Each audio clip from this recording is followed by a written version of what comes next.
Ethan was just about to leave the gala when a familiar voice cut through the din of the ballroom. "Still think you've got the world at your feet, Caldwell?" He turned, arching an eyebrow, as he came face to face with Ryan Holloway. The man had been a thorn in his side since childhood, charming, reckless, and always looking for a way to get under Ethan's skin. With a glass of wine in hand and a smug grin that reeked of mischief, Ryan leaned in, as if about to share some great secret. "I have a challenge for you," Ryan said, his voice laced with amusement. Ethan exhaled, already bored. "Another one of your ridiculous bets. What is it this time? Who can buy a yacht faster?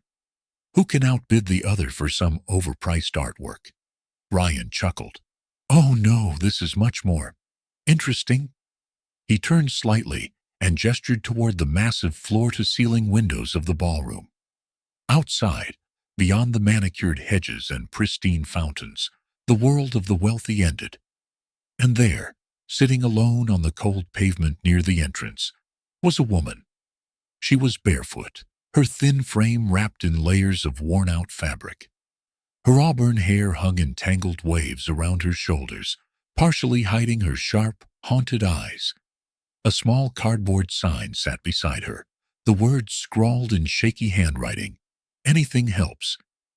Ethan barely spared her a glance. He had seen 1,000 like her before. The forgotten, the invisible, the ones who existed in the periphery of society, never stepping into his world. "I bet you," Ryan said, his grin widening, $2 million that you can't turn her into a high society woman, that you can't marry her, train her, and pass her off as one of us, for at least 3 months. Ethan's grip tightened around his glass. "You're serious? Dead serious? You always say money can buy anything, Ethan. Power, respect, transformation. Well, here's your chance to prove it." A slow smirk tugged at the corner of Ethan's lips. "$2 million is hardly an incentive." Ryan's eyes gleamed. "Make it 5 then. Unless, of course, you're afraid you'll lose." Ethan turned his gaze toward the woman outside once more. She was unaware of the twisted game being set in motion around her. A beggar, a nobody, a challenge. He had spent years bending the world to his will, molding people to serve his ambitions. This would be no different. His smirk deepened. "You're on." Ryan laughed, raising his glass in mock celebration. "Oh, this is going to be fun." Minutes later, Ethan stepped outside. The air was sharp with the crispness of early autumn, and the city hummed around him. The woman barely noticed his approach until he was standing just feet away. She tensed immediately, shrinking into herself. Her eyes, a shade of blue so piercing they almost glowed in the dim light, locked onto him with both wariness and defiance. "If you're here to throw a pity dollar at me, save it," she muttered, her voice rough yet steady. Ethan tilted his head, intrigued. She wasn't just broken. She was braced for battle. "I have a proposition for you," he said, his voice carrying the same smooth confidence that made men sign away their fortunes and women abandon all reason. Her lips curled into something between amusement and disgust. "A proposition? What are you, a devil granting wishes?" "Something like that," he admitted. "Marry me." The silence between them was thick, oppressive. And then she laughed, a hollow, bitter laugh that cut through the night like a blade. "That's cute," she said. "Now, leave me alone." Ethan remained unfazed. "I'm offering you a way out of this life. A home, money, stability. All you have to do is be my wife. 3 months, nothing more, nothing less." Her eyes narrowed. "And what's in it for you?" A valid question. He considered lying, but then, where was the fun in that? "A bet," he admitted. She scoffed. "Figures." For a moment, Ethan thought she would spit at him, curse him, maybe even slap him. But instead, Something flickered in her eyes. A thought. A calculation. He saw the moment desperation began to war with pride. She was starving. She was cold. She had nothing. And for someone with nothing, even a bad deal was better than no deal. Finally, she exhaled, her shoulders sagging. "Fine," she said. "But if I do this, I have conditions."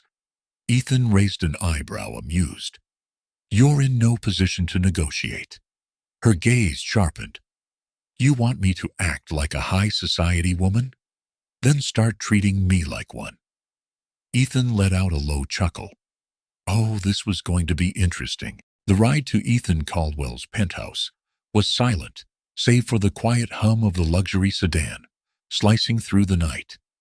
Isabel sat stiffly in the back seat, wrapped in an oversized coat one of Ethan's staff had handed her before they left the street corner. The warmth should have been a comfort, but instead, it felt suffocating, like a noose disguised as a silk ribbon. She kept her gaze fixed on the window, watching the city lights blur past.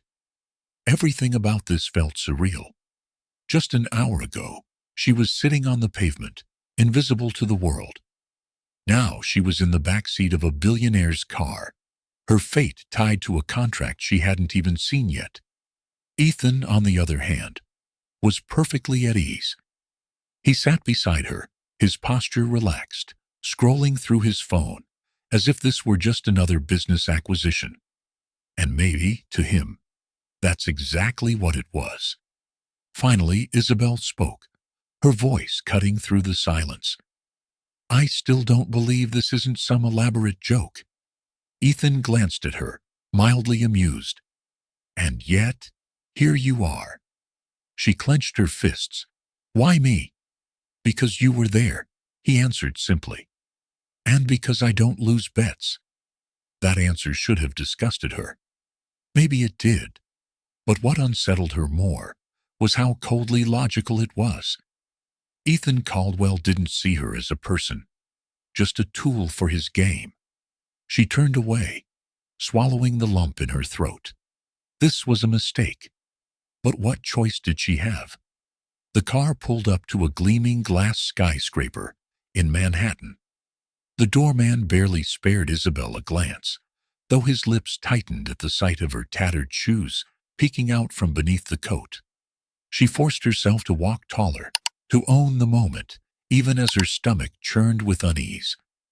Inside, Ethan's penthouse was stunning, a masterpiece of modern architecture. Floor-to-ceiling windows overlooked the city. Sleek furniture filled the vast space, and a grand piano sat untouched in the corner, more decoration than instrument.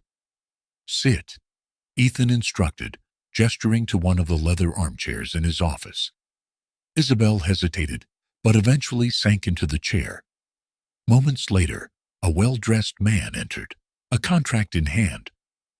"This is Mr. Calloway, my attorney," Ethan introduced. "He'll walk you through the agreement."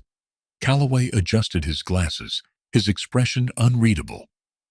"Miss Grayson, the contract states that you will be legally married to Mr. Caldwell for a period of 3 months.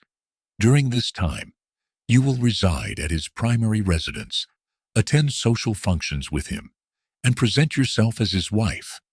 In exchange, you will receive a financial settlement upon completion." Isabel's stomach twisted. "And if I leave early?" Calloway barely blinked. "You receive nothing." She felt her breath hitch. She was trapped, wasn't she? $1 million, Ethan said smoothly, watching her reaction. "Enough to start over, wouldn't you say?" Isabel gritted her teeth. "And if I refuse?" Ethan leaned forward, resting his elbows on his knees. "Then you go back to the streets." His words hung in the air, thick with finality. Isabel stared at the contract. She thought about the nights she'd spent shivering on park benches, the days of gnawing hunger, the absolute exhaustion of living on the edge of survival. $1 million, 3 months. Survive this, and she'd never have to beg for anything again. Slowly, her fingers tightened around the pen. She signed. Isabel sat on the edge of the bed, staring at the impossibly soft sheets, the ornate furniture, the chandelier hanging above her, like something out of a dream or a nightmare. Across the penthouse, Ethan was in his study, pouring himself a glass of whiskey. He had won the bet. So why did it feel like something was off? His thoughts were interrupted by a quiet knock on his door. He turned to see Isabel standing there, her arms crossed. "I have rules too," she said, her voice steady. Ethan smirked. "Oh? And what might those be?" Isabel took a deep breath. "First, this is a business deal. Nothing more. You stay in your lane, and I'll stay in mine." Ethan tilted his head. "Understood."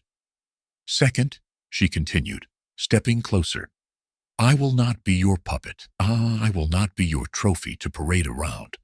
If I have to do this, I do it on my own terms."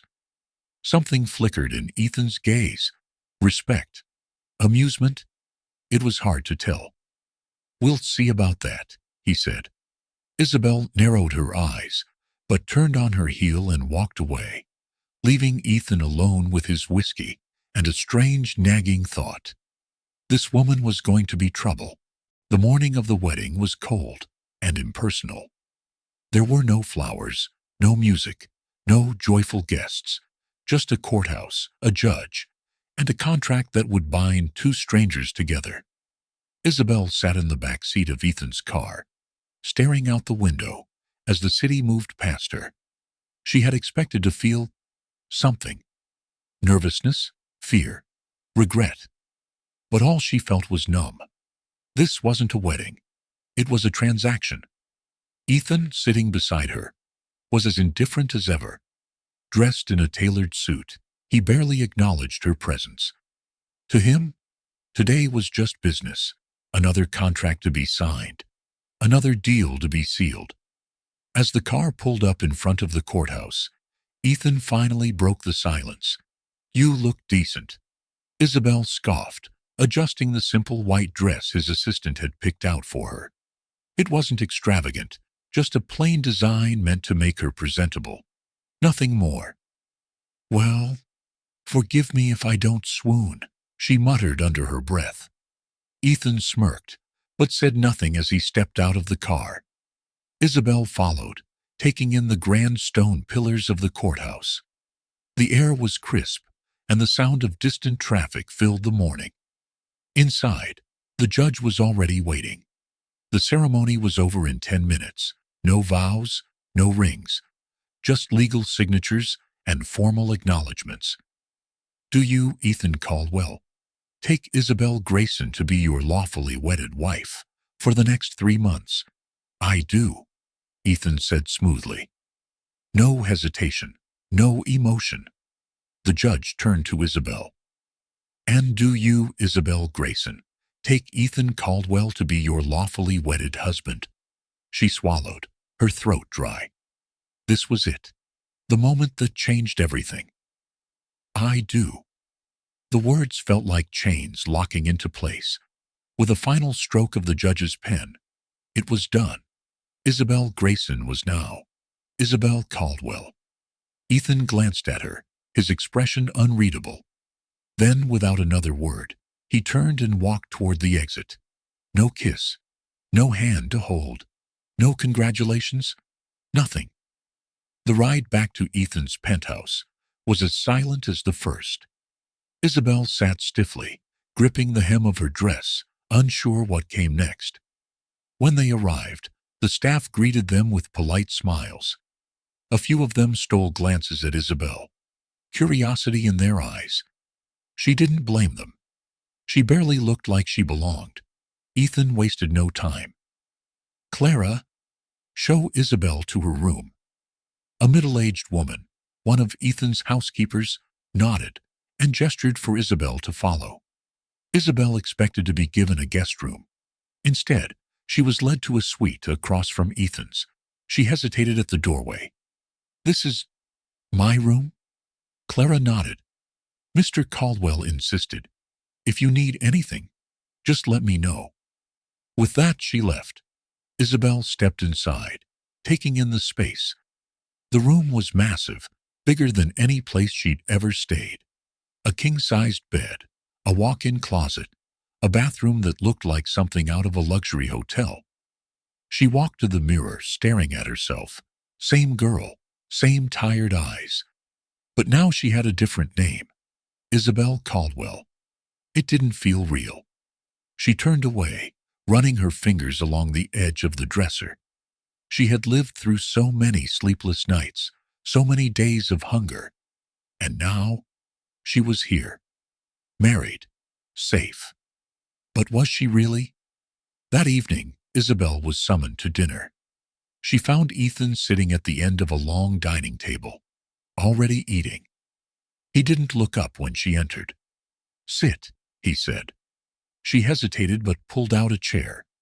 For a while, there was only the sound of cutlery against porcelain. Finally, Ethan spoke. "How does it feel?" Isabel took a sip of water before answering.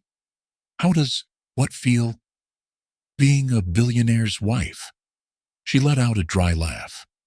"Strange, like I woke up in someone else's life." Ethan smirked. "You'll get used to it." "Will I?"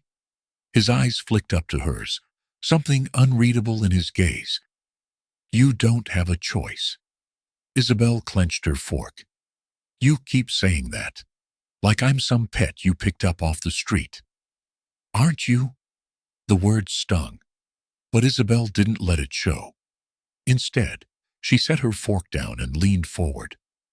"You can dress me up. You can throw money at me, but you don't own me, Ethan." Ethan studied her, amusement flickering across his face. "Let's see how long you keep that attitude." After dinner, Isabel returned to her room. She expected to feel exhausted. Instead, she was wide awake. She paced the floor, her thoughts tangled. Her entire life had changed in less than 24 hours. A week ago, she was invisible. Now, she was the wife of a man who barely acknowledged her. A knock on the door made her jump. She hesitated before opening it, only to find Ethan leaning against the frame. "Can we talk?" She folded her arms. "Is this part of the contract?" Ethan exhaled through his nose, stepping inside without waiting for permission. "I need to make something clear," he said. "This arrangement, it has rules. You represent me now. That means behaving accordingly.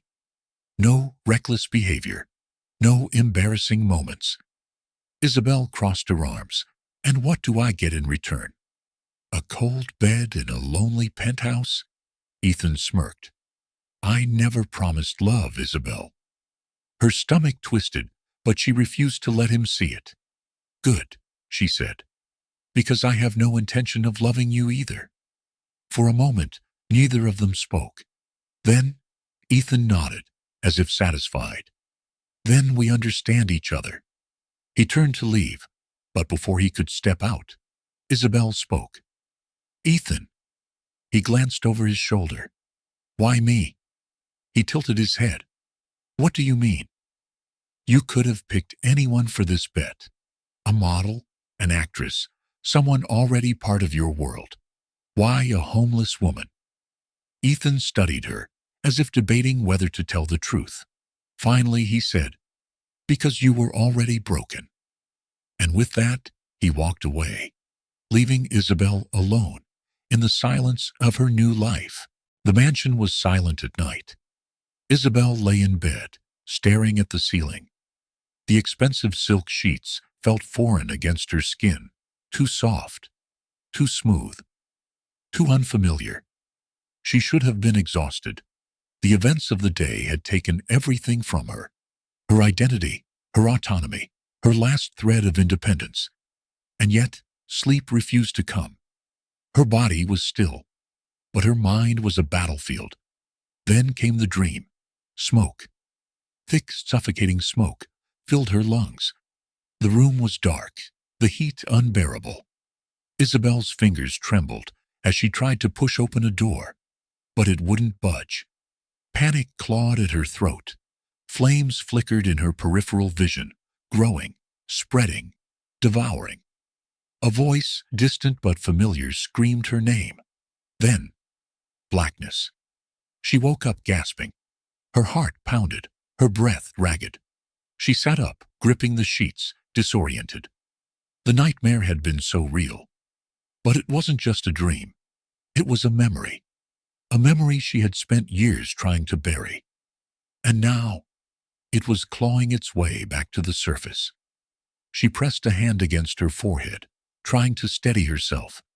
She didn't notice the shadow in the doorway. Ethan had been passing by her room when he heard the sharp intake of breath, the muffled whimper. For a second he considered ignoring it, but something made him stop.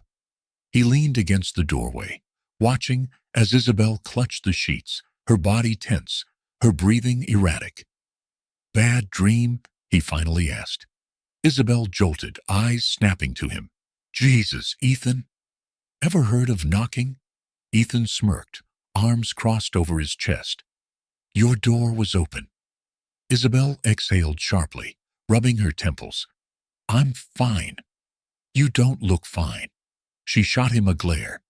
"Why do you care?" Ethan tilted his head, considering her. That was a good question. Why did he care? It wasn't part of the deal. It wasn't part of the game. And yet, something about the way she looked at him, like she was fighting a war only she could see, made him hesitate. "Forget it," she muttered, shifting to face away from him. "Go back to whatever rich people do at this hour." Ethan didn't move. Instead, his gaze flickered to her wrist.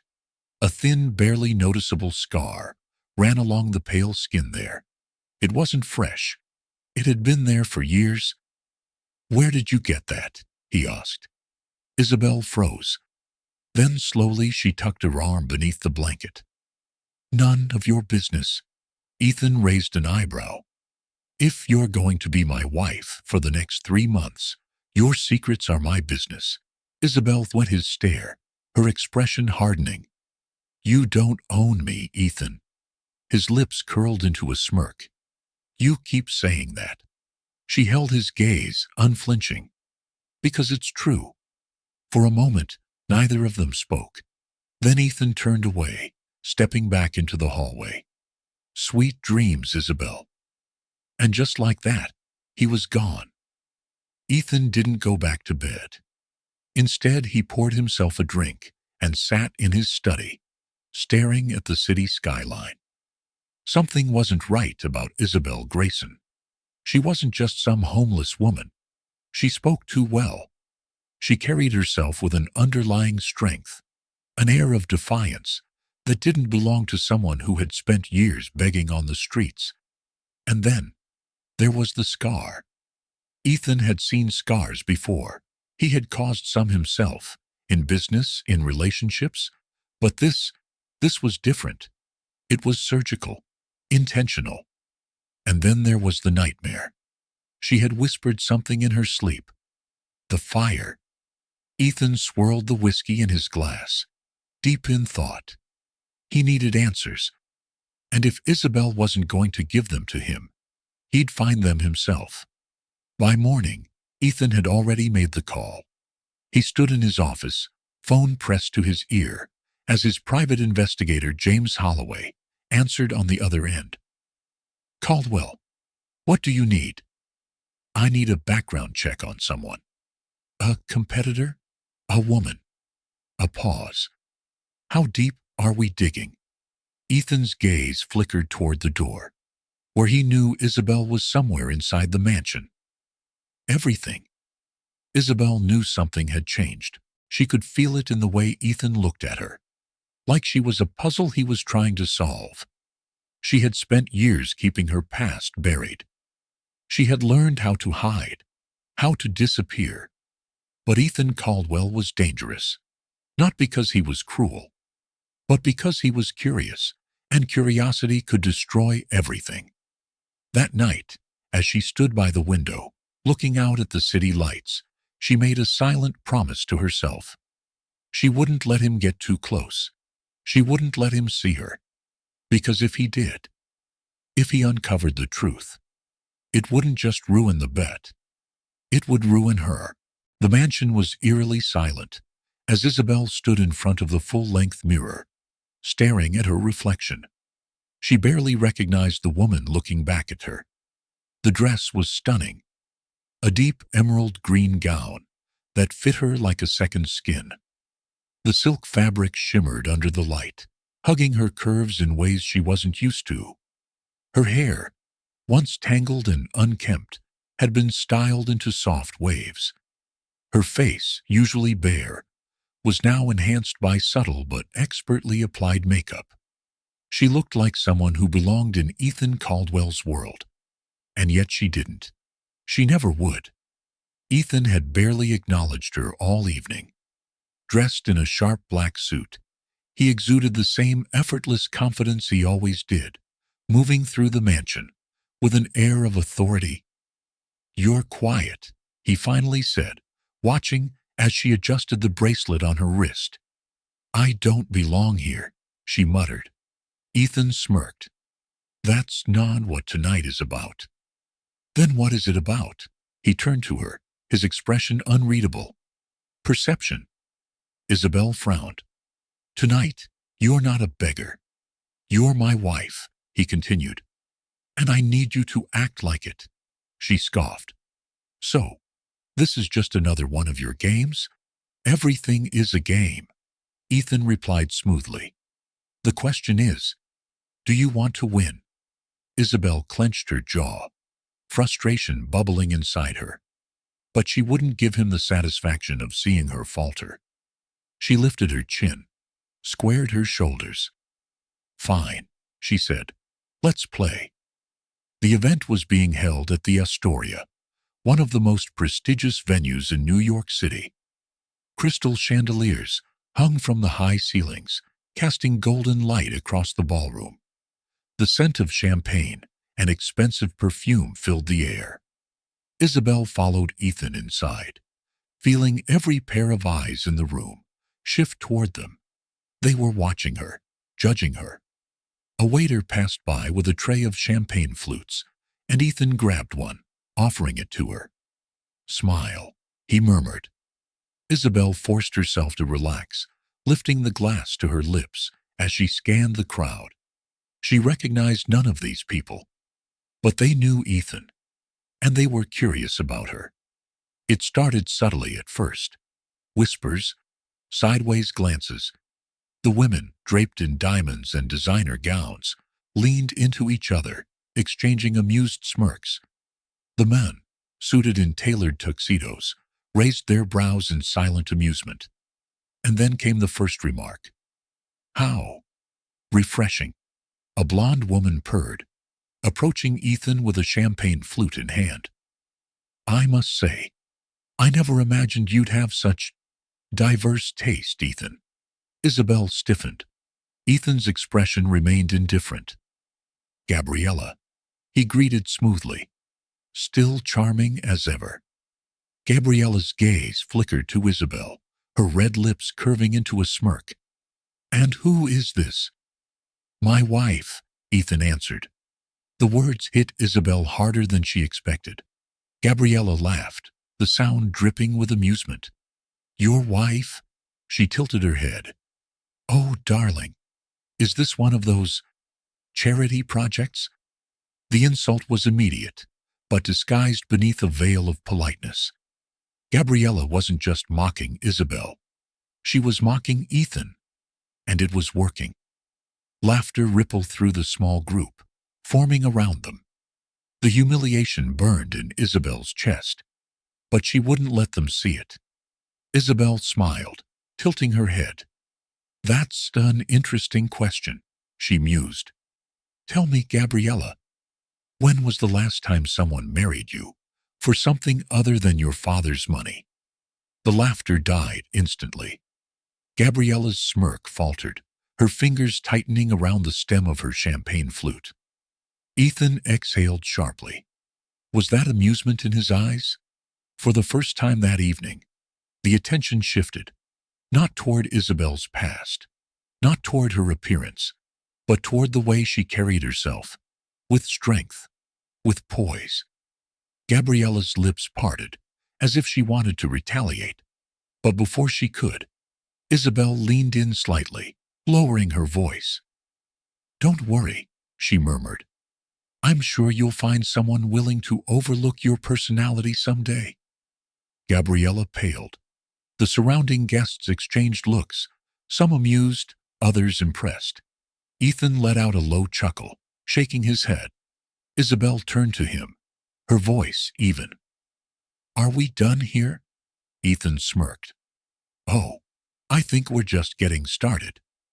The night continued, and Ethan found himself watching Isabel more than he anticipated. She wasn't just playing the role. She was commanding attention in ways he hadn't expected. Every conversation, every interaction, she held her own. And for the first time, Ethan questioned himself. He had seen her as a project, a challenge. But now he wasn't sure who was controlling who. Ryan approached him at the bar, a smirk on his face. Impressive, he mused. Didn't think she'd last the night. Ethan took a sip of his whiskey, his gaze still locked on Isabel. "Neither did I." Ryan chuckled. "Starting to care, Caldwell?" Ethan's jaw tightened. "It's just a game," he muttered. Ryan's smirk widened. "Sure it is." Later that night, as the event wound down, Isabel found herself alone on the balcony, staring at the city lights. She exhaled sharply, her hands gripping the railing. She had survived the night, but she felt exposed. This world wasn't hers. She heard footsteps behind her. "You handled yourself well." Ethan's voice came. She didn't turn around. "Why do I feel like you sound surprised?" Ethan stepped beside her, leaning against the railing. "Because I am." For a moment, neither of them spoke. Then Isabel sighed. "You can dress me up, put me in designer clothes, throw me into high society." She turned to face him. "But it won't change what I am." Ethan met her gaze, something unreadable flickering behind his eyes. "And what are you?" She held his stare, her voice steady. "Someone who doesn't belong to you." The words lingered between them. Ethan smirked. "We'll see about that." Isabel narrowed her eyes. "I'm not a game, Ethan." Ethan's expression remained unreadable. "Then why are you still playing?" Isabel sat in the vast emptiness of her new reality, her hands wrapped around a steaming cup of tea as she stared out the window of Ethan's penthouse. The gala had been a battle, a war she hadn't asked for, but one she refused to lose. She had seen the disdain in their eyes, heard the mockery beneath their laughter, and yet she had held her own. But something about Ethan's expression that night lingered in her mind, a flicker of doubt, a hesitation, and for the first time, Isabel wondered, did Ethan Caldwell regret this bet?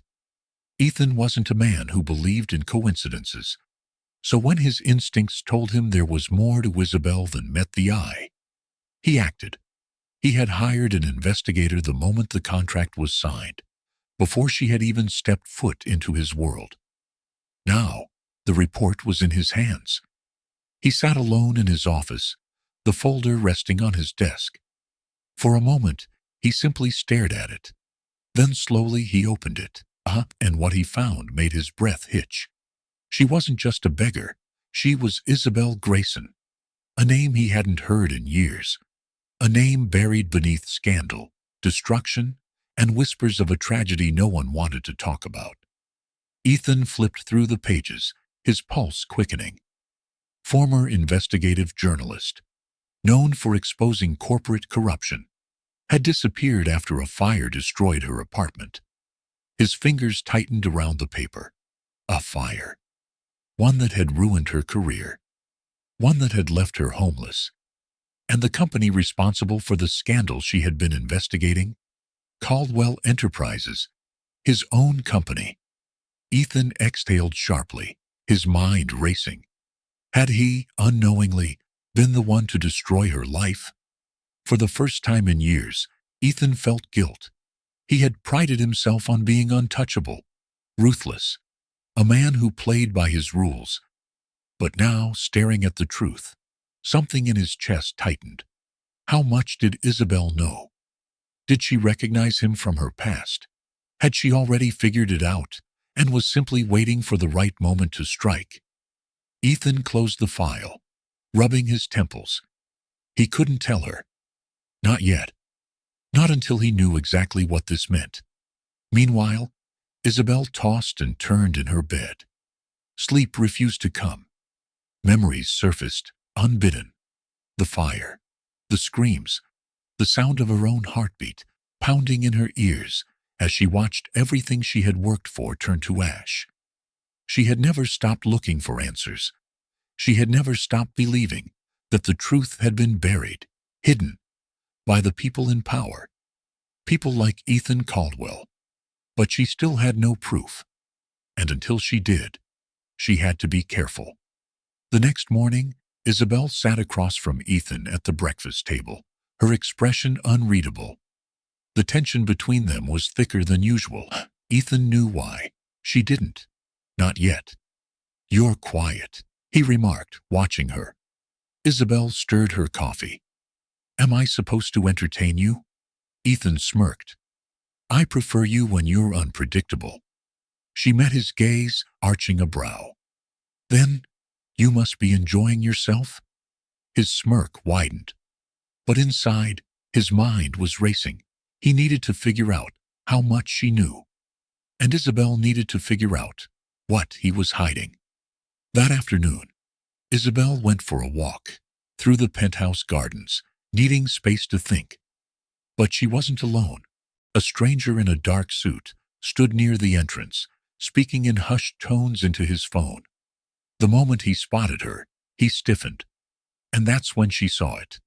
The Caldwell Enterprises logo on his folder. Her stomach dropped. The pieces started to fall into place. This wasn't just a coincidence. Ethan had been digging into her past, and now she had to wonder why. That evening, she found Ethan in his office, pouring himself a drink. She didn't knock.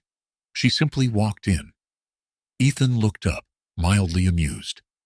"To what do I owe this pleasure?" "You tell me." Isabel shot back.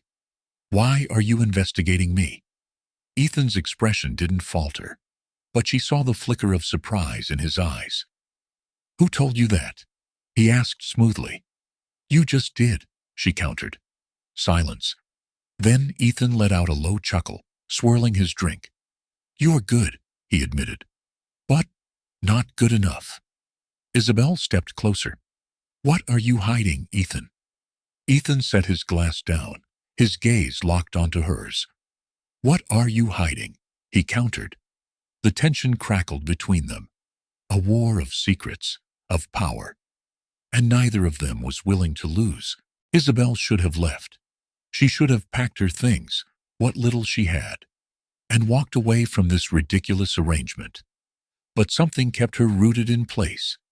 Perhaps it was pride. Perhaps it was curiosity. Or perhaps it was the unsettling way Ethan Caldwell was starting to look at her. Not like she was some beggar he had picked up off the street. Not like she was a pawn in a game he had already won. But like she was something more. Over the next few days, something changed between them. It was subtle at first.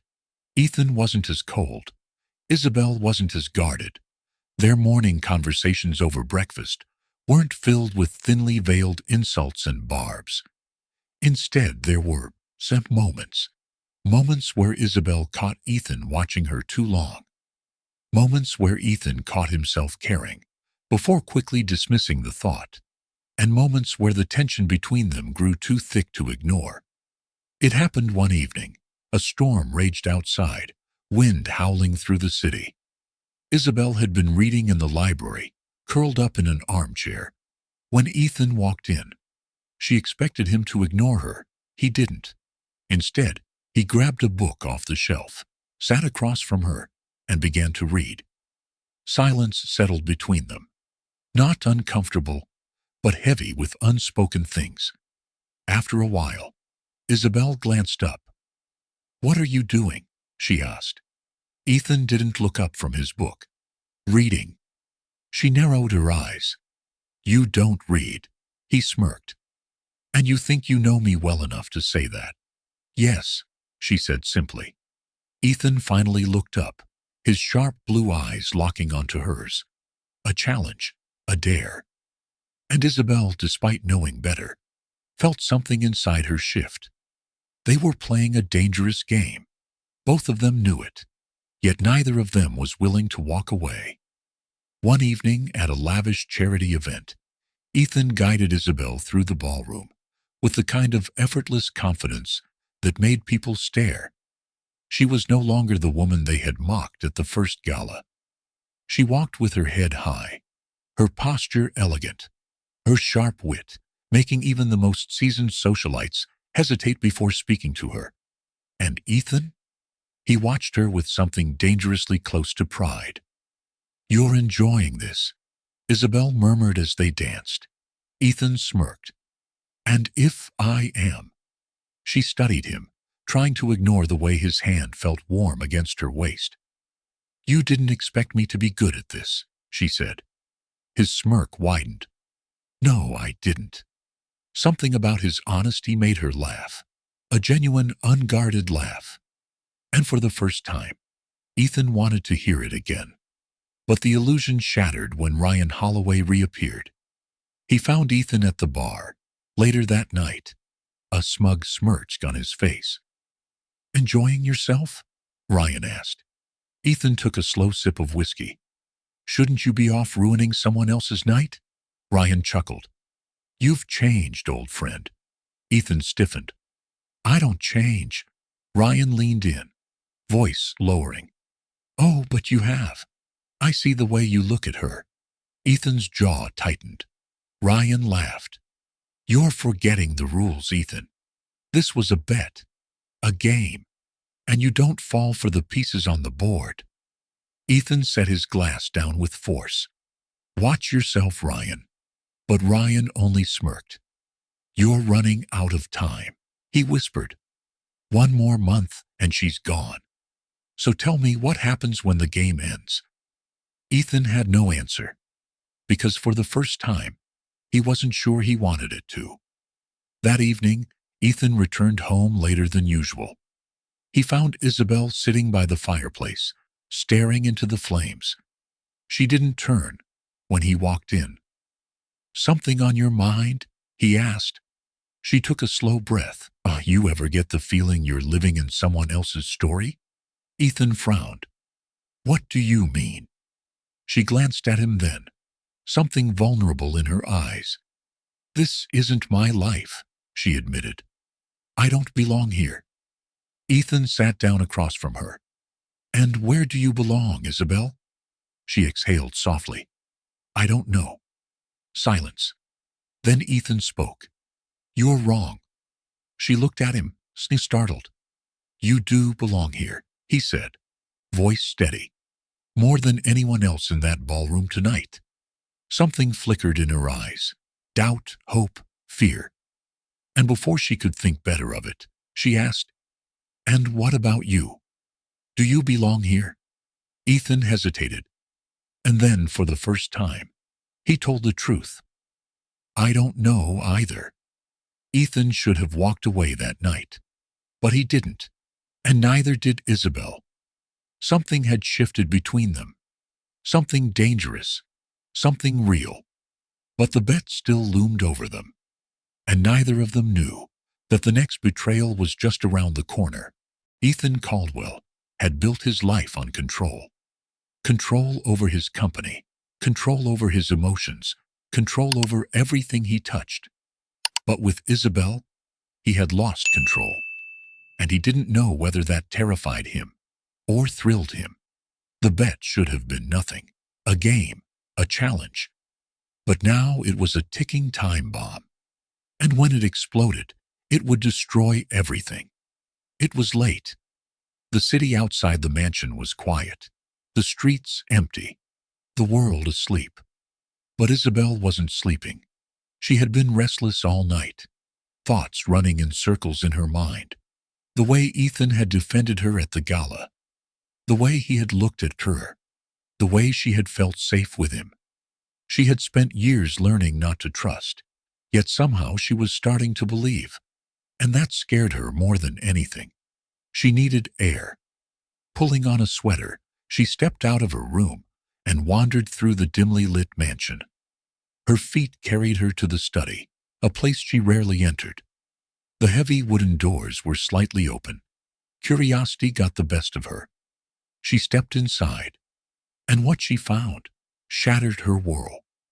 On Ethan's desk, a stack of papers sat neatly beside his laptop.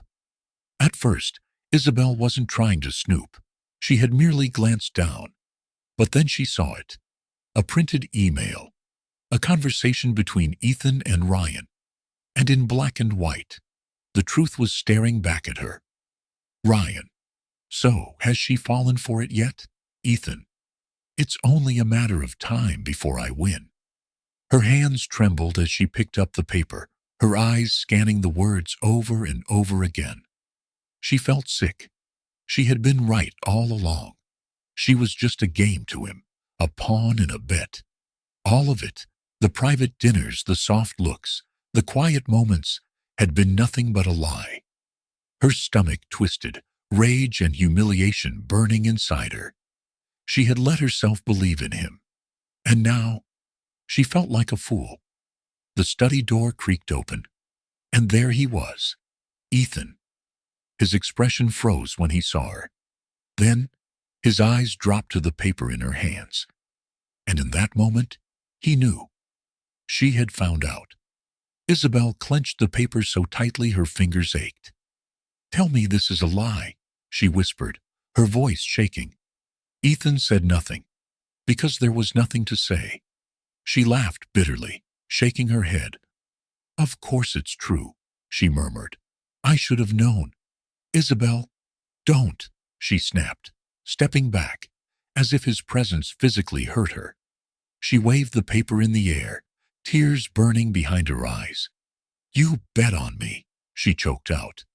"You used me like a goddamn trophy."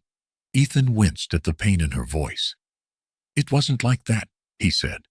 She laughed again, but it was sharp, broken. "Really?" she said mockingly. "Then tell me, Ethan, what exactly was it like?"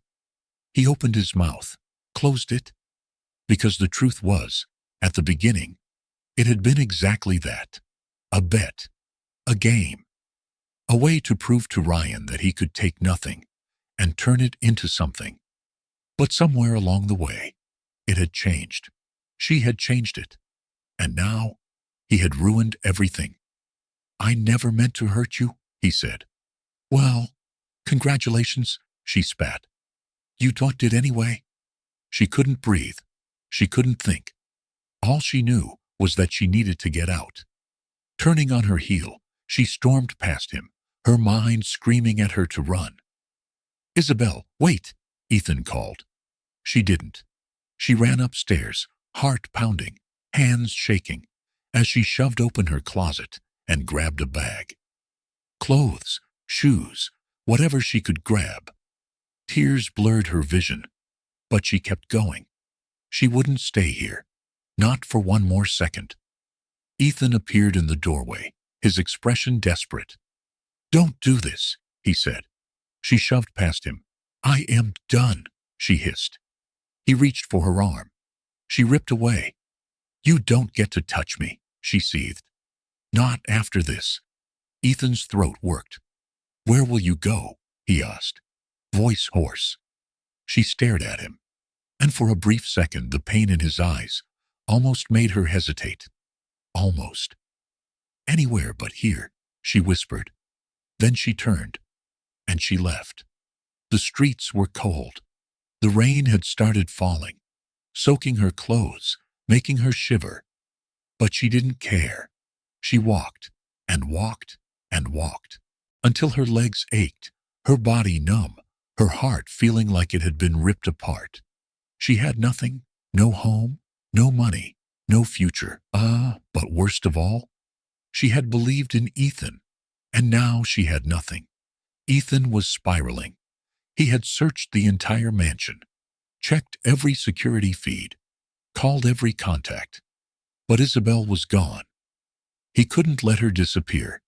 He wouldn't. He had never wanted anything in his life as much as he wanted to fix this. For the first time in years, he was terrified, not of losing a bet, but of losing her. And for the first time, Ethan Caldwell, the man who had everything, realized he had just lost the one thing that mattered.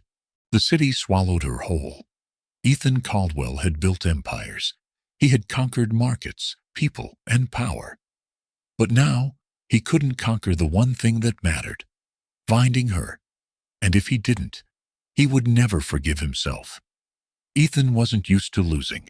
Losing was for weak men, fools. But as he sat in his penthouse office, staring at the city skyline, he felt like he had lost everything. His hands clenched into fists, his jaw tightened. Where the hell was she? She had no money, no ID, no place to go. The thought of her alone in the streets, vulnerable to dangers he couldn't protect her from, made his chest tighten with something he refused to name. He pushed the intercom button. "Lucas, get in here."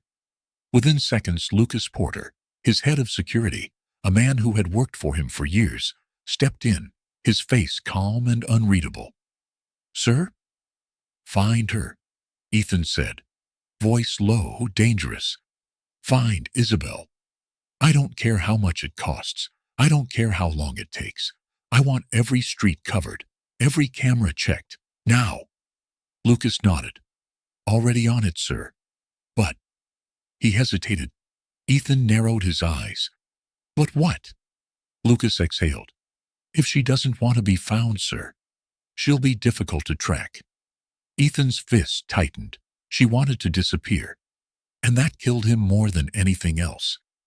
Meanwhile, Isabel was drowning in the cold, wet reality of the streets. She had walked for hours, her body numb from exhaustion, her mind racing.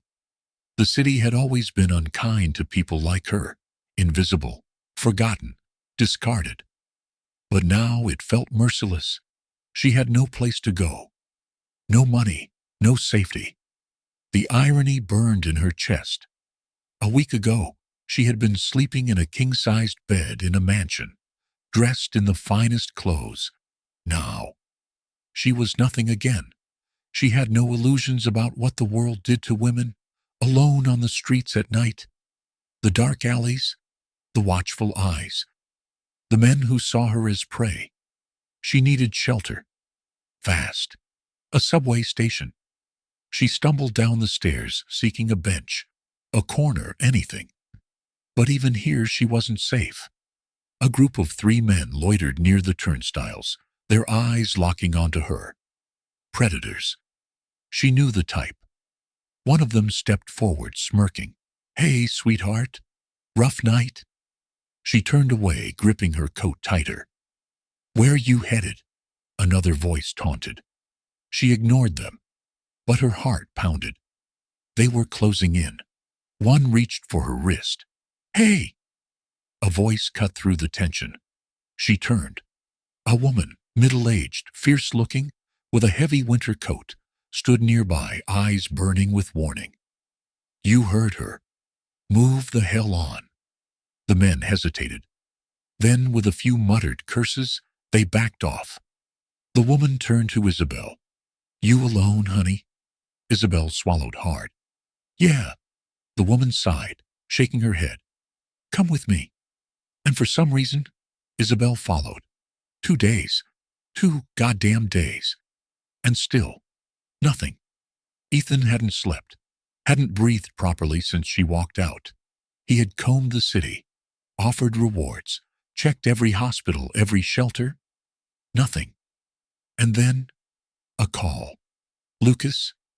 Ethan snatched the phone up. "Tell me you found her." "There was a sighting," Lucas said. "A woman matching Isabel's description. Near a shelter on the Lower East Side. Ethan didn't wait for more. He grabbed his coat, and he ran. The shelter was small, overcrowded, the air thick with the scent of stale coffee and cold desperation. Ethan burst in, his presence immediately too big for the cramped space. Heads turned. A worker at the desk blinked up at him. "Sir, you can't just—" "I'm looking for Isabel," he cut in, his voice sharp, desperate. "Is she here?" The worker hesitated. Then, a voice behind him. "She left." Ethan turned. The woman from the subway station stood there, arms crossed. "Who are you to her?" she demanded. Ethan didn't blink. "I'm the man who needs to bring her home." The woman studied him, then sighed. "She's sick, feverish, running herself into the ground." Ethan's stomach dropped. "Where is she?" His voice was quiet, deadly. The woman hesitated. Then, "She's in the alley behind the building." Ethan moved before she finished speaking. He found her curled up on the ground, shivering violently, her face pale, her body weak. His heart stopped. She looked so small, so fragile. For the first time in his life, Ethan Caldwell felt pure, unfiltered fear. And he knew. He had to fix this, no matter what. Ethan barely felt the rain as he knelt beside Isabel's frail, shaking form. Her skin was hot to the touch, her breath shallow, her body curled inward, as if trying to protect itself from the cold world around her. She needed help. "Now, Isabel," he murmured, brushing damp hair from her face. "Can you hear me?" She stirred weakly, blinking up at him. "Ethan?" Her voice was barely a whisper. Relief hit him, like a punch to the gut. "Yes, it's me," he said, his grip tightening on her hand. "I've got you." Her eyes fluttered closed again, her body slumping into his. Panic surged through him. He lifted her into his arms, too easily. She was too light, too weak. She had been starving, suffering, while he had been searching, cursing himself, drowning in the weight of his own mistakes. Never again. He carried her to his car, his jaw set, his mind made up. He wasn't losing her. Not now. Not ever. Ethan paced the length of the hospital hallway, his fists clenched. Inside the room, doctors worked to stabilize Isabel. Pneumonia. That's what they had said. Severe dehydration, malnutrition, a dangerously high fever. She had been on the brink, and he had let this happen. Because of his arrogance, because of his bet. Lucas approached from the waiting area. "She's stable," he said. "They're treating her fever. She's weak, but she'll pull through." Ethan exhaled, gripping the back of his neck. Weak relief flooded him. But it wasn't enough. It wouldn't be enough until she looked him in the eye and forgave him. If she ever did. The machines beeped softly. The air smelled like antiseptic. Ethan sat beside Isabel's hospital bed, his elbows on his knees, watching her sleep. She looked fragile. Nothing like the fire-eyed woman who had fought back at the gala. Nothing like the woman who had challenged him, defied him, made him question himself. Guilt crawled through his chest like a disease. Then, a small sound. He looked up. Isabel's eyes had opened. "Ah, you stayed," she murmured, her voice hoarse. Ethan's throat tightened. "Of course I did." Her lips parted slightly. "Why?" The question hit him like a truck. Why? Because he had spent every waking second of the last few days losing his mind trying to find her. Because he had felt something break inside him when he saw her lying in that alley. Because he couldn't stand the thought of a world without her in it. "I needed to," he finally said, voice raw. She studied him for a long moment. Then softly, "Was any of it real?" His breath caught. She didn't say the words out loud, but he heard them anyway. The bet. Was anything between them real? Or had it all been a game? Ethan leaned forward, resting his forearms on his knees. Yes. His voice was quiet but firm. It was real, Isabel. A humorless laugh escaped her lips. You made a bet to marry me, Ethan. Her voice was laced with exhaustion and pain. You turned me into a game. He flinched. I know, he admitted, and I'll regret it for the rest of my life. She didn't respond, just looked away, staring at the IV in her arm. A long silence stretched between them. Then finally, leave. His stomach dropped. What? Her eyes met his, glassy with exhaustion. Go, Ethan. I don't want you here. His breath hitched. She wasn't screaming. She wasn't crying. She just looked tired. And that hurt more than if she had slapped him. But he wasn't leaving. Not like this. Not without fixing this. So he stayed. Ethan refused to leave the hospital. He didn't push, didn't demand anything from her. He just stayed, brought her food, read books beside her bed, listened when the doctors spoke, making sure she got the best care possible. She barely looked at him, barely spoke, but she didn't tell him to leave again. And that was something. The day before she was discharged, Isabel woke up to find a letter on her nightstand. She hesitated, then picked it up. Ethan's handwriting was bold, almost impatient, as if he had forced himself to write it out instead of speaking. Isabel, I know words aren't enough, but I need you to know I never meant to hurt you. What started as a mistake became the best thing that ever happened to me.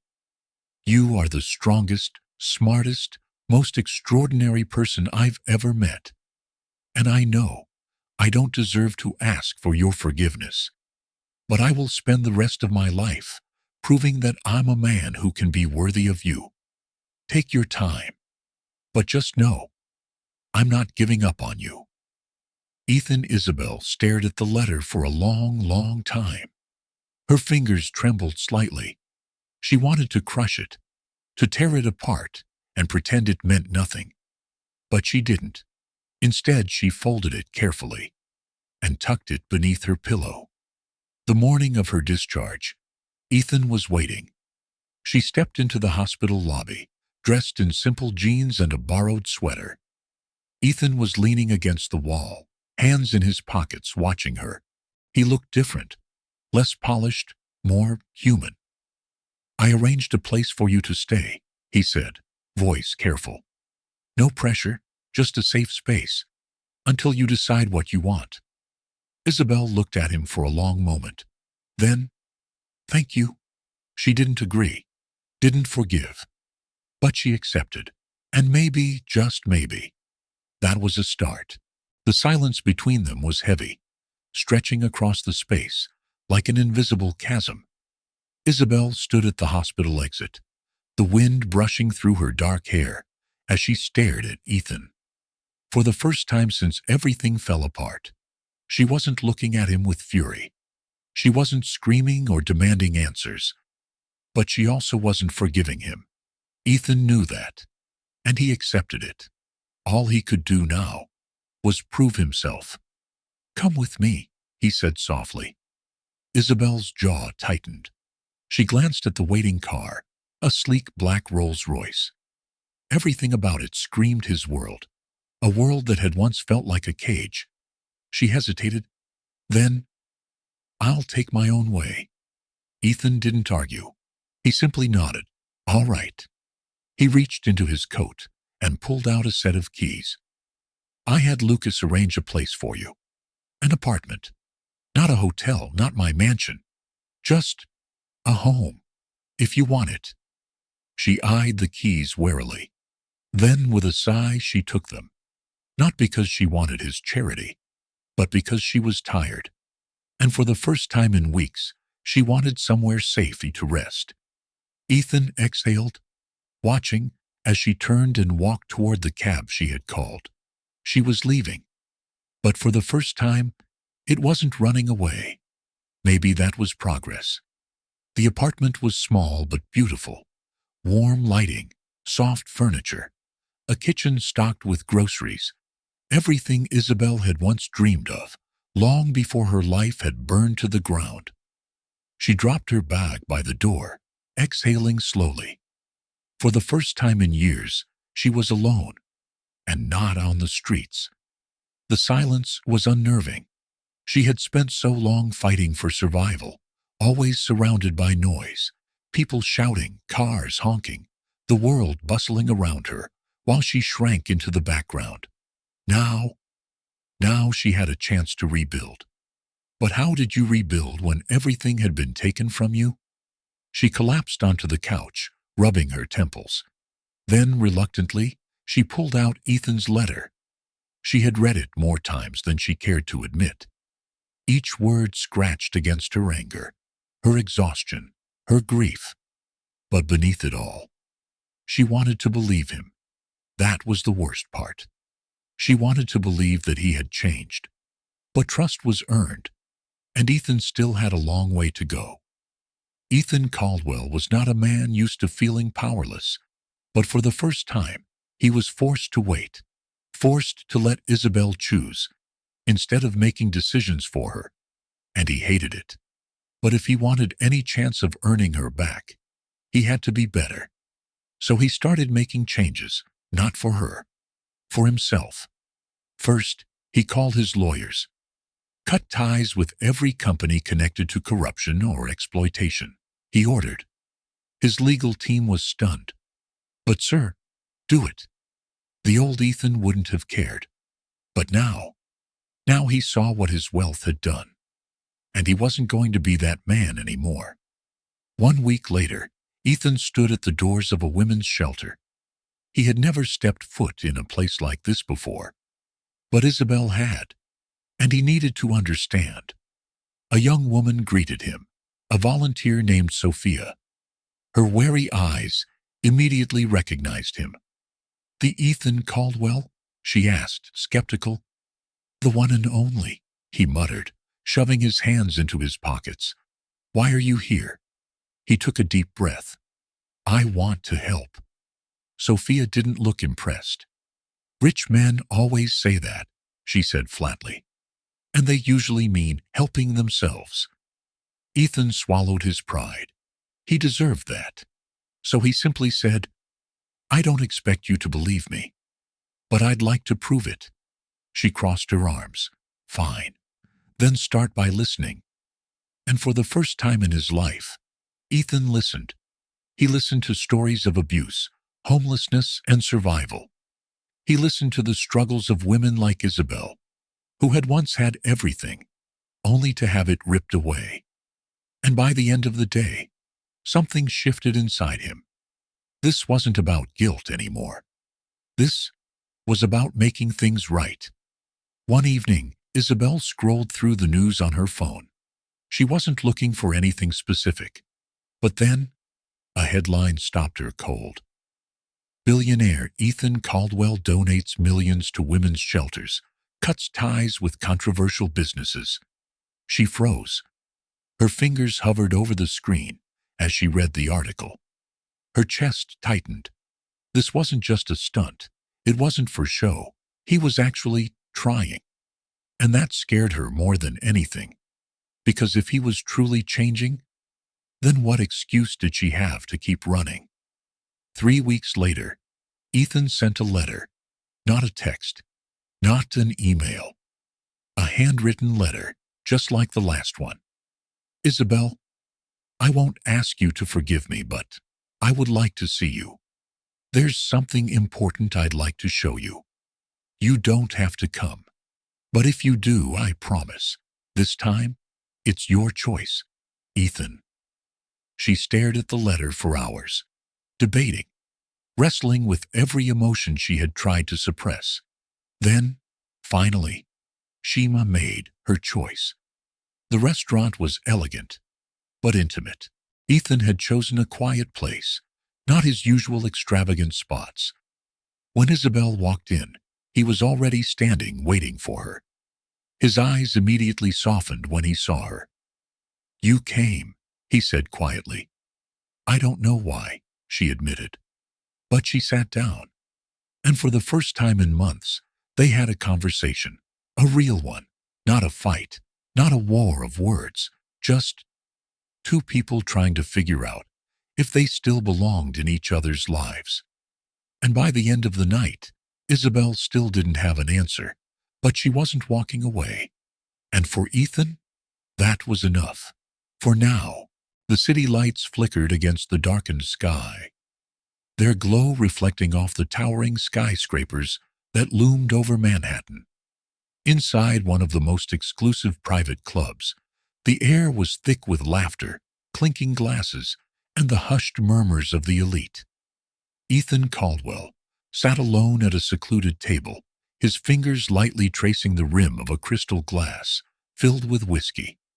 His once unshakable confidence had been replaced by something foreign, uncertainty. Then, a voice broke through the noise. Didn't think I'd find you sulking in a corner, old friend. Ethan didn't look up, but he knew that voice. Ryan Holloway, the man who had set everything in motion with a simple, arrogant bet. The man who was now sitting across from him, a smirk curling at the edge of his lips. So, how's our little game going? Ryan drawled, swirling the wine in his glass. 3 months are almost up. Have you convinced your little pet project that she belongs in high society yet? Ethan clenched his jaw. He wanted to ignore him, to walk away. But that was the old Ethan, the one who had once thought he could control everything. This Ethan wasn't playing anymore. I canceled the bet, Ethan said, his voice firm.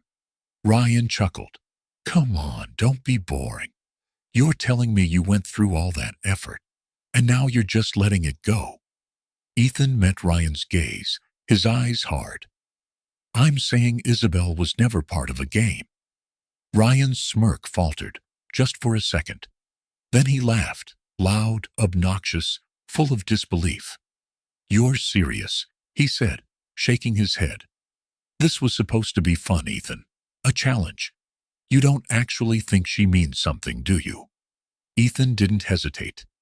She means everything. Silence. Ryan's amusement flickered, just briefly, before arrogance took its place again. Wow. He whistled, leaning back. Didn't peg you for a sentimental fool. Ethan exhaled slowly, gripping the glass in his hand. I used to be, he admitted. But I'm not that man anymore. Ryan studied him for a moment, then smirked. Shame, he said. I guess you won't be needing this. He reached into his pocket and tossed something onto the table. A check. For $2 million. The winnings. Ethan stared at it. Then, without hesitation, he grabbed it, tore it straight down the middle, and let the pieces fall onto the table. Ryan's smile vanished. Ethan stood. I'm done with your games, he said, his voice cold. Don't ever come near Isabel again. Ryan scoffed. You really think she's just going to forgive you? Ethan didn't flinch. No, he admitted. But I'm going to spend every day proving I deserve her trust. Ryan leaned forward, resting his elbows on the table. And what if she never does? Ethan met his gaze. Then I'll spend my life making sure she never regrets walking away. With that, he turned and walked out, leaving behind the torn pieces of his past. The following evening, Ethan attended a high-profile charity gala. The same kind of event he once thrived in, where money and power dictated everything. Except this time, he had a different reason for being there. As he stepped inside, the familiar faces of New York's wealthiest turned toward him, their gazes sharp with curiosity. Whispers rippled through the crowd. They had all seen the headlines, the canceled business deals, the charity donations, the rumors about Ethan's relationship with a woman far below his status. And now, Ryan Holloway was standing in the center of the room, fueling the fire. I guess we're all wondering the same thing, Ryan said loudly, grinning as he raised his glass. Ethan Caldwell, the ruthless, untouchable billionaire, threw away $2 million for a woman who lived on the streets. Laughter. A few gasps. Ethan, however, remained calm. Ryan smirked. Tell me, Ethan, what's it like being the laughingstock of high society? Silence. Then, Ethan smiled. A slow, deliberate smile. It feels like freedom. The laughter died instantly. Ryan blinked. Excuse me. Ethan stepped forward, his voice carrying through the grand ballroom. I used to believe people like us were the pinnacle of success, he said, his tone steady. That power, status, and wealth defined us. He paused, letting his words sink in. But I was wrong. He turned, his gaze sweeping over the room. I've spent my life making cold, calculated decisions, never stopping to think about the cost. He exhaled. And then, I met someone who made me realize that real wealth isn't measured by money. Ryan scoffed. So what? You're a saint now? No. Ethan shook his head. I'm just a man trying to be better. More whispers, more shocked faces. And then, Ethan looked straight at Ryan. And you? You're still the same arrogant coward, hiding behind your father's money. The room went dead silent. Ryan's face flushed with anger. He opened his mouth to retaliate.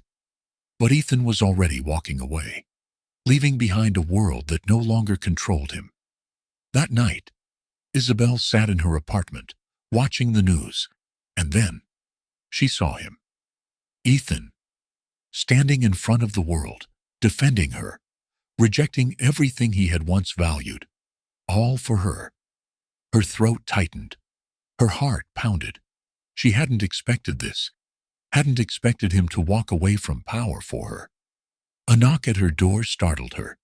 Slowly, cautiously, she opened it. Ethan stood there, his eyes uncertain for the first time. I didn't come to ask for forgiveness, he said softly. Isabel swallowed. Then why are you here? He exhaled. To ask for a chance. She studied him, the man who had once been her enemy, who had broken her, but who had also fought for her. And for the first time she didn't know what to say. Ethan stood in the doorway, his presence an unmistakable force in the small apartment. The dim lighting cast shadows over his features, but his eyes, those piercing blue eyes, never wavered from Isabel's face. She stood motionless, gripping the edge of the doorframe, as if grounding herself. It had been weeks since she had walked away from him, from his world, from the betrayal. And yet, here he was, not the arrogant billionaire who had once viewed her as a game, not the cold businessman who had once dismissed emotions as weakness, but a man standing in front of her, stripped of all power, laying himself bare. I didn't come here for forgiveness, Ethan repeated, his voice low but steady. The words settled between them, heavy in the silence. Isabel's heart pounded. She should close the door. She should tell him to leave. But instead she whispered, Then why are you here? Ethan exhaled, running a hand through his hair, a rare moment of vulnerability. To ask for a chance, he admitted, not to undo the past, not to erase what I did, but to show you who I really am. Isabel clenched her fists. And who is that, Ethan? She asked, her voice sharp with skepticism. Because the man I knew was willing to use people like chess pieces. The man I knew placed a bet on someone's life. Ethan flinched at the words. She had every right to say them, to hate him. But he wasn't leaving without telling her the truth. I was that man, he admitted. I won't insult you by pretending it otherwise. But you changed me, Isabel. And I'm not saying that to win you back. I'm saying it because it's the truth. Isabel inhaled sharply. Do you think words fix everything? She whispered. No, Ethan said immediately, which is why I haven't just been saying them. He reached into his coat pocket and pulled out a neatly folded piece of paper. He extended it toward her. She hesitated before slowly taking it, her eyes scanning the text. And then her breath caught. It was a deed for a shelter. The very shelter she had once stayed in when she had nothing. Her eyes flicked back up to Ethan, disbelieving. What is this? He swallowed. I bought it, renovated it, expanded it. A pause. In your name. Her throat tightened. It belongs to you, Isabel? She shook her head, emotions overwhelming her. Ethan, this doesn't change. I know, he said softly, but I don't want it to. I just want you to know that you weren't just some temporary project to me. You matter. And not because of who I thought I could turn you into, but because of who you already were. Tears pricked the corners of Isabel's eyes. She had spent so long surviving that she had forgotten what it felt like to be seen. But Ethan wasn't done. Slowly he reached into his other pocket and pulled out a small velvet box. Isabel froze. Her pulse thundered in her ears as Ethan took a measured step forward.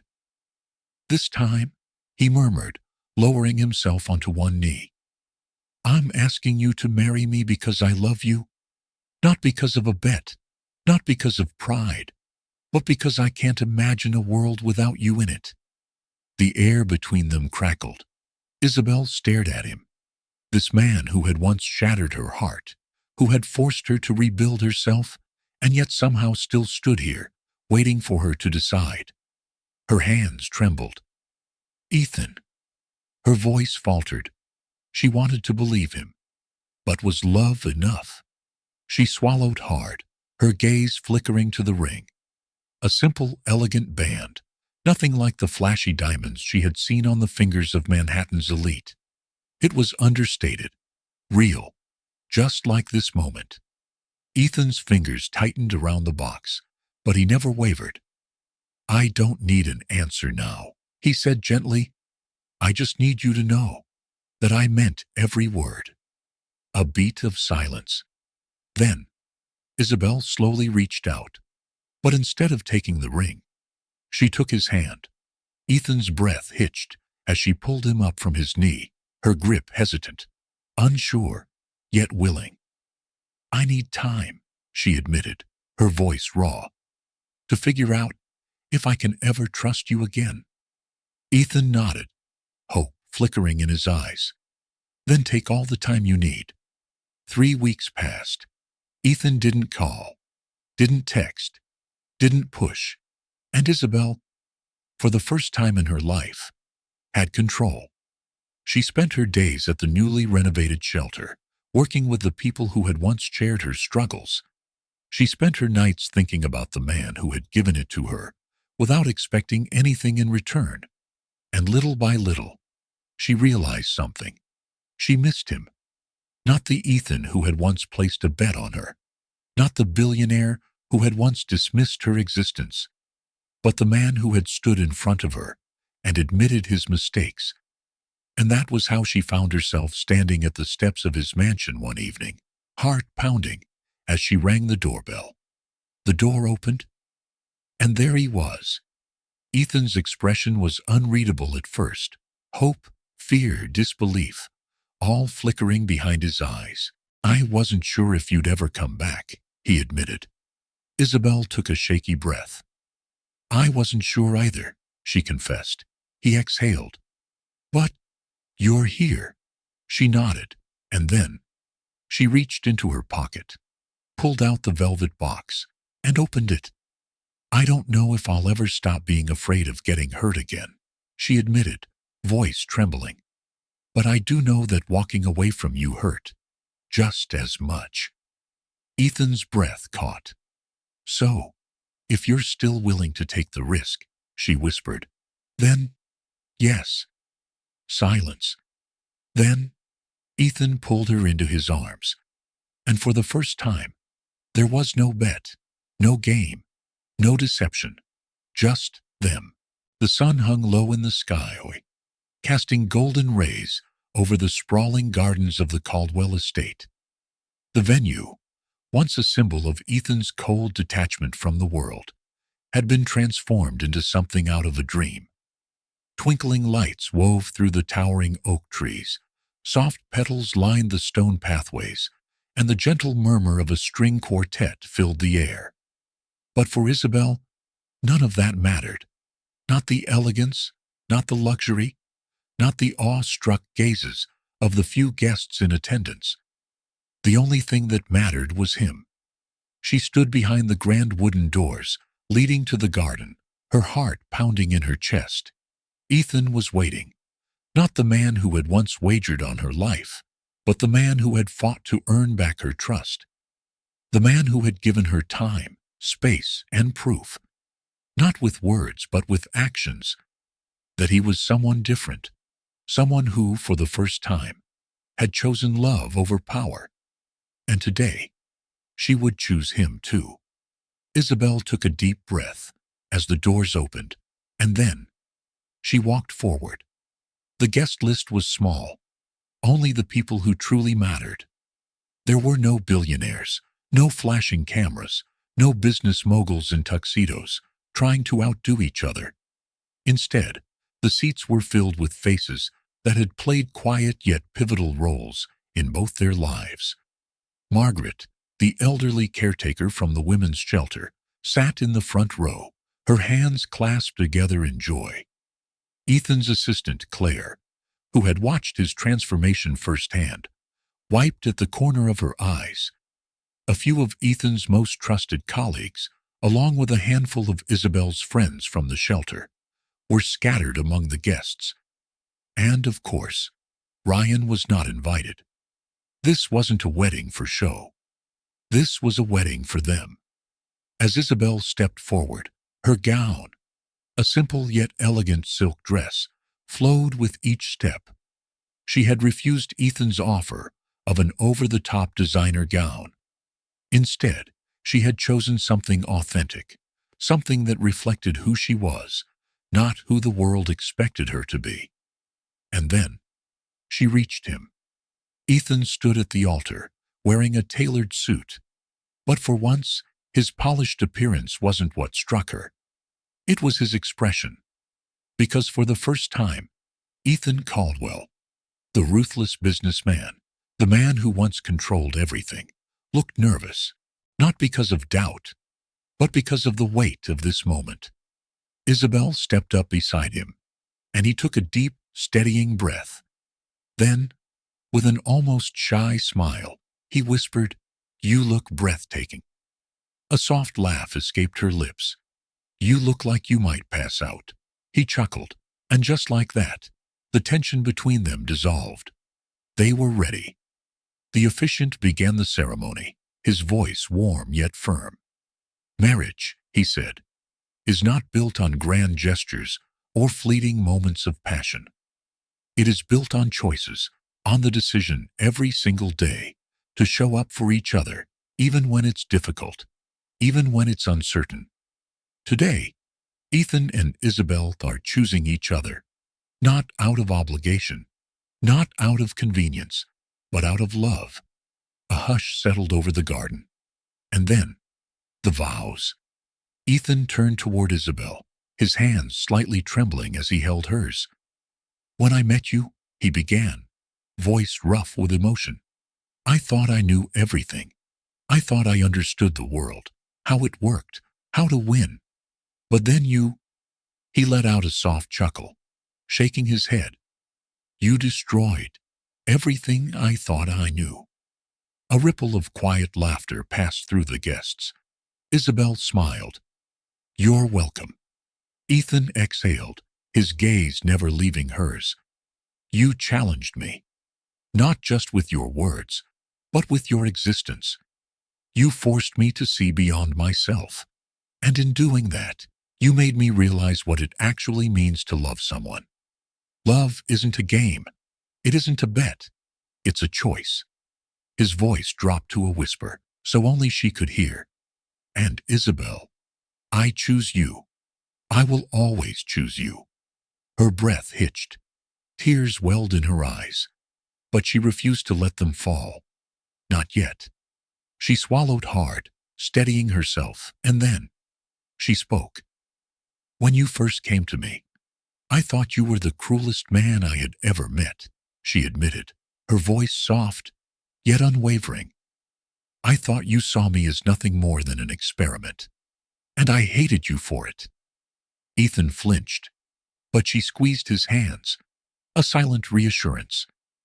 But then, she continued, I saw something in you that even you didn't see, something buried so deep under power and pride that it took everything to bring it to the surface. Her fingers trembled, but her gaze never wavered. I saw a man who was afraid to be vulnerable, a man who had spent his whole life proving himself to the world, but never to himself. And I saw someone, despite all his flaws, who was capable of change.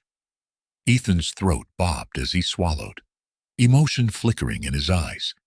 And now, Isabel whispered, her voice cracking, I don't just see a man who has changed. I see the man I love. And I promise you this, I will never let you forget that you are capable of being good. Silence. Then, the ring. Ethan slipped the delicate band onto her finger, his hands steady now.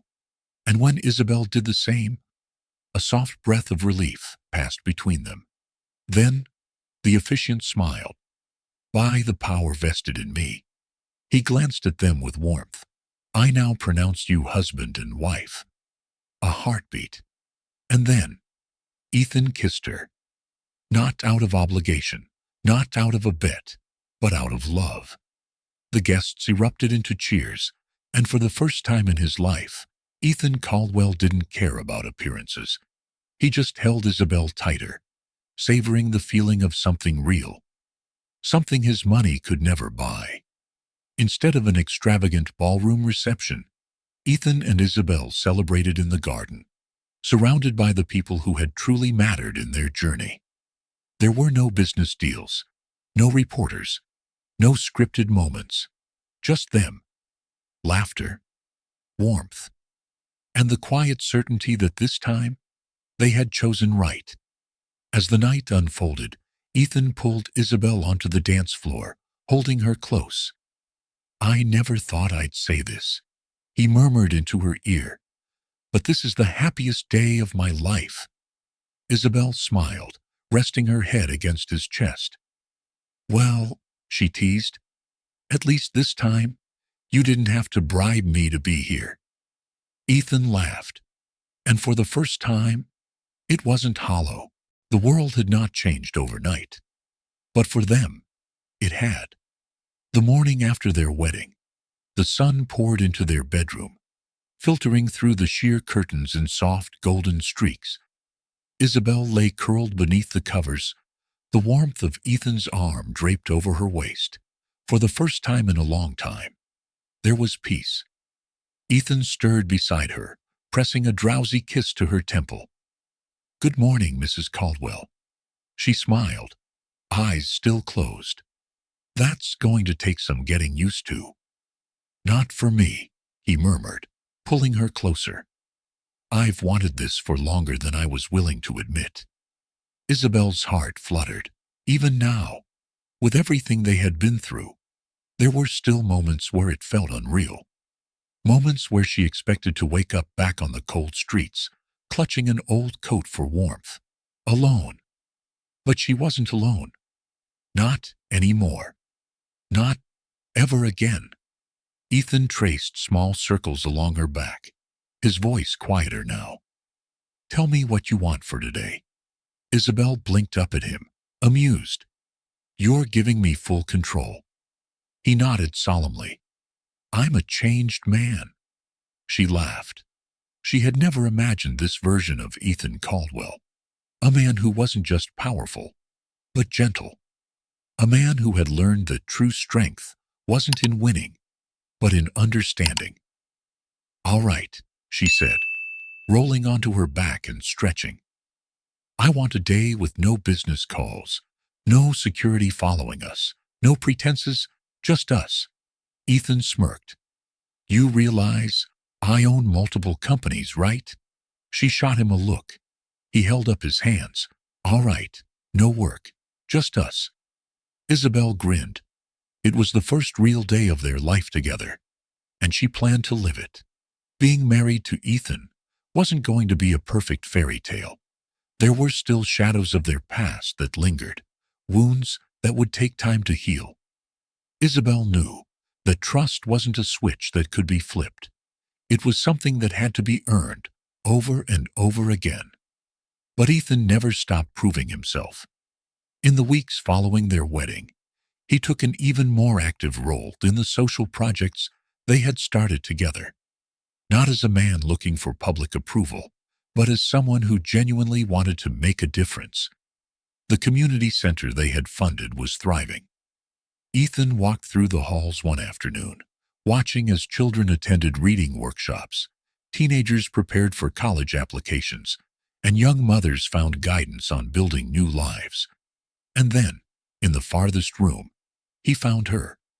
Isabel was sitting with a group of women, women who had once been where she was, women who had lost everything. She held their hands. She listened. She understood in a way no one else could. And Ethan, for once in his life, didn't need to be the one in control. He just stood back and watched, his heart swelling with a pride he had never known. This wasn't just her new life. This was theirs. One evening, as Isabel painted in her studio, Ethan leaned against the doorway watching her. You know, he said, I've been thinking about something. She didn't look up, focused on the delicate strokes of color. That sounds dangerous. Ethan smirked. I'm serious. I've spent my whole life acquiring things, money, power, control. But I want to build something that actually matters. Isabel finally turned to him, intrigued. He stepped inside, hands tucked into his pockets. I want to expand the foundation, not just funding shelters and food programs, but long-term change, education, jobs, giving people a real way out of the cycle. She stared at him, a slow smile forming. You want to use your fortune to actually fix the system? Ethan shrugged. I have the resources. You have the vision. If we do this together, he exhaled, we could actually make a difference. Isabel's chest tightened. She had once thought she would never trust him. She had once thought Ethan Caldwell was nothing more than a cold-hearted businessman. But now, she saw the man he had become. She reached for his hand. Let's do it, she whispered. And just like that, the past no longer defined them. They were building something new, something real. Months passed in peace. For the first time, Isabel and Ethan lived life without fear. Until one morning, everything changed. Ethan was in his home office when he heard Isabel's voice call out, Ethan! Something about her tone sent alarm bells ringing in his head. He hurried out of his office, following the sound of her voice into their bedroom. She stood near the bed, holding something in her hands. A small white pregnancy test. Ethan stopped cold. Isabel looked up at him, her expression unreadable. Her voice wavered. I think we're having a baby. Silence. Then, Ethan's chest tightened. His world, the world he had fought so hard to rebuild, tilted. And then, he moved. He closed the distance between them, wrapping his arms around her, burying his face in her hair. We're having a baby, he murmured, his voice raw. We're having a baby. Tears burned Isabel's eyes. She wasn't sure if they were from fear, joy, or sheer disbelief. Ethan pulled back, his hands framing her face. This changes everything, he whispered. She swallowed. Does it scare you? Yes, he admitted. But only because I want to do it right. Isabel let out a shaky laugh. Well, That makes two of us. Ethan smiled, pressing a kiss to her forehead. We'll figure it out, he promised, like we always do. And for the first time, she believed him. As months passed, Ethan became more than a husband. He became a father-to-be. He read every book, attended every doctor's appointment, and refused to let Isabel lift a finger. One evening, as they sat by the fire, Ethan placed a hand on her growing belly. You know, he murmured, I always thought I had everything. Isabel raised an eyebrow. And? He smiled. I was wrong. She leaned into him, letting herself breathe. Their love story hadn't been perfect. It had been messy, painful, unexpected. But real love wasn't about perfection. It was about choosing each other day after day, despite the past, despite the pain, despite the odds. As the fire crackled softly in the background, Ethan kissed the top of her head. And for the first time in his life, he had everything he had ever wanted. Ethan and Isabel's story proves that love isn't about power, control, or winning a bet. It's about growth, redemption, and choosing to be better every single day. But now, I want to hear from you. Do you think Isabel made the right choice by forgiving Ethan? What was your favorite moment in their journey? Would you have done things differently in her place? Drop your thoughts in the comments.